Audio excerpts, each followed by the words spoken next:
Okay, macam mana business owner punya pengetahuan dan kemahiran di dalam mengurus kewangan peribadi dia menentukan business punya. Okay, logik dia macam ni. Business ni ibarat macam bawa bas, kan? Dia, kau founder, kau bawa bas, kau pegang steering. So staff-staff kau kat belakang. So kau yang decision making tu kat kau. Okay. So sama juga dalam kewangan syarikat. Siapa yang buat keputusan? Founder. Walaupun kau ada accountant lah, apa semua, itu semua penasihat yang buat keputusan kau.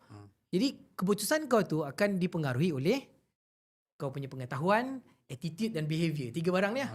So benda tu ditentukan dengan kau punya personal financial literacy kau terhadap kefahaman kau tentang pengurusan kewangan ni. So bercakap pasal knowledge saja tak cukup. Dia perlu dibekalkan dengan attitude dan behavior yang cukup lah. Ataupun saya suka sebut perkataan kemahiran menjinakkan nafsu.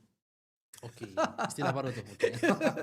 Kalau kau tak pandai jinakkan nafsu kau, contoh macam nak beli ni ke ni. So ini kemahiran yang kita panggil conscious.